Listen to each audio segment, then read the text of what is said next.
Well, hey guys, XLR here, and today I'm going to show you how to do gender reassignment surgery on a snake. Now I'm kind of making a little bit of fun, but this is a snake we use for one of our campuses. It's an old analog snake with a big copper cable, and they need one more output for headphones or monitors. So this channel 24 here, I'm going to take that from a female, which would be an input into the board, turn it into be a male so it can be used as an output from the board to use for monitors. So if that's something you're looking into doing, this might be helpful for you. So this snake is fairly simple. It's got 4 kind of screw holes in this front plate. I've already removed them. Basically, I just have this one left here. Just going to pop that open.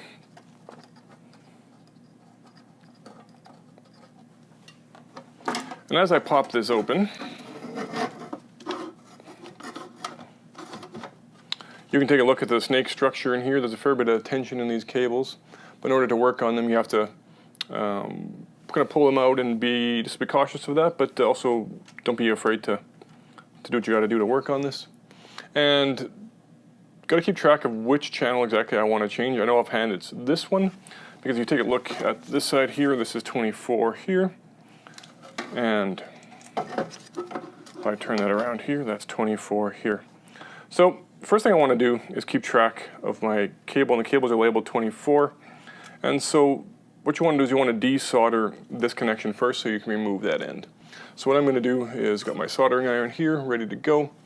I'm going to make sure the end is nice and clean. I have some solder just to add a little solder to the end if you want to. Sometimes that helps to transfer the heat to desolder. I'm going to make sure it's this one here. In this case, it's fairly simple.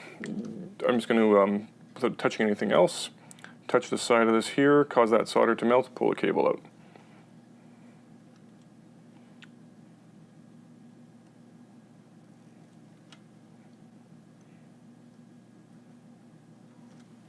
So now you have those removed.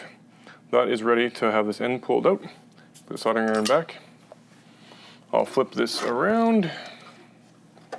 And you notice 24, the way these are connected, there's actually little screws and little nuts on the back. So I'm going to just grab a screwdriver and pliers. This can be a little bit tricky sometimes. Get a plier onto the screw, and then maybe turn this around, that might be a little bit easier.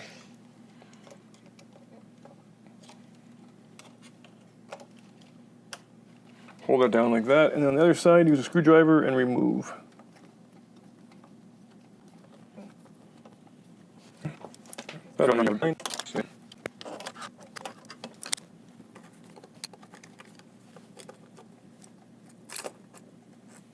There we go, so that is now removed.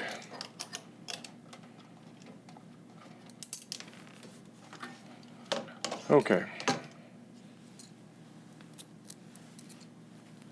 I'll put this off to the side. Now, next thing we want to do is attach our male end. And it's a male chassis mount end, and it has the same kind of cups as the other one.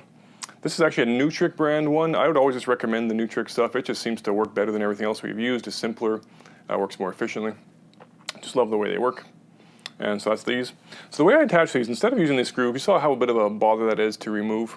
I found a much simpler way to apply these is actually to use a rivet gun. So I'm going to show you how that works. So I'm going to put this back up on here just for a second just to show this to you. Put this one screw back in just so this is easier to hold in place.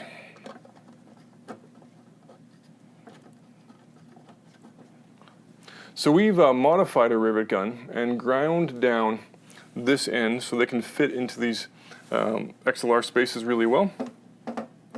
So what I like to do to attach these now is to put these in place,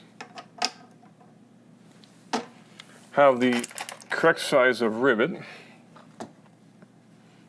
Sometimes I'll just load these both in at the same time just so they hold in place. Or you can put it into the gun. Maybe that's even simpler, to be honest. Put it into the rivet gun, and then making sure this is straight by your hand with your hand, just rivet that down. Boom.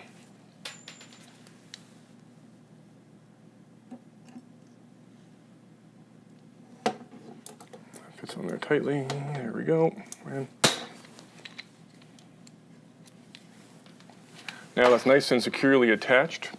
The only downfall is to remove it, you have to use a drill, but that really goes actually quite fast. You just boom, boom, take it out. I think it's still faster than what I just had to do to remove those screws. So I would always recommend doing the rivets, but that's just my little preference. Take the screw back out here. And now we are ready to resolder that cable onto the new jack. All right, so now that we got the male chassis mount end mounted onto our snake, we're ready to solder it. And it's already facing the right direction, the way we have the snake layered so that the solder won't run out, and that's ready to go. First thing you want to do is, of course, make sure you have the right cable. It's actually numbered here as well. And then you want to make sure you're soldering the right wire onto the right end.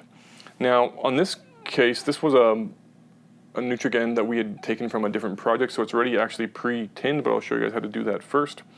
And you'll want to see and make sure you have the right wire number. So I quite often use my flashlight, get right in there, and there's tiny little numbers labeled on each of these.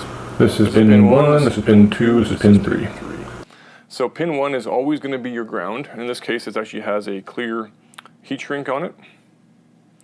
Pin 2 is always hot, which is always white. And pin 3 is cold or negative, which is always black. So this is pin 1. This should be the opposite of how it was before since we've changed the gender. So 1 is going to go here. 2 is going to go here. And 3 is going to go there. So the first thing you want to do is make sure you have solder in the cups of the Neutrik chassis mount end, and that's called tinning it. So I have a big long stretch of solder here that's got rosin core in it. I put a tiny dab on the soldering iron because that transfers the heat better. In this case, I try to move stuff out of the way so you don't burn or melt anything. And I try to get underneath the cup, melt that down, and then add solder until that cup is almost full. Do the same with the number 3 pin here.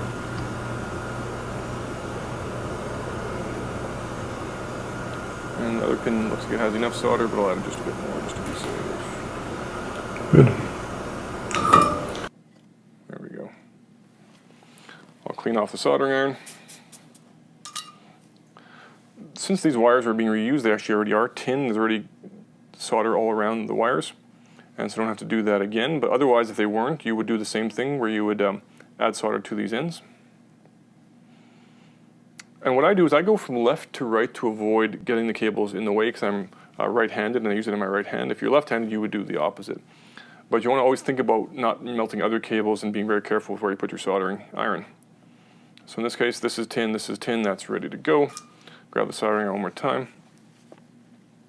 I hold the solder underneath the cup to melt it. Toss that in.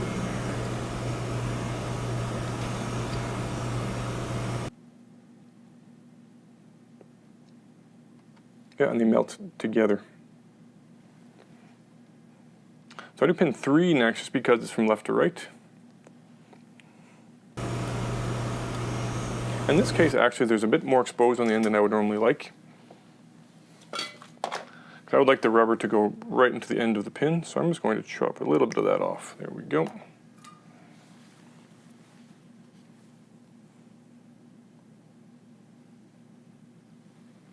And you melt those together, and then you're off to the races. And then lastly, pin 2. This one you have to be very careful because there's so many other wires in the way, you don't want to melt any.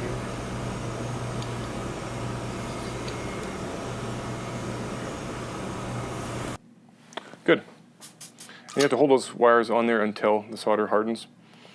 And now we've effectively changed the gender of this cable to go from being an input to an output, from female to male. Simple enough thing to do. Just put this back on the front and put the screws back in.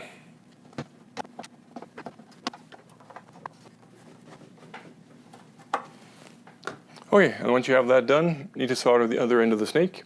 And in this case, it's in a whole different location, so that'll be done separately. Thank you so much for watching. I hope that's helped you. If you like this video and want more like it, please subscribe to the channel and like this video. All right, God bless.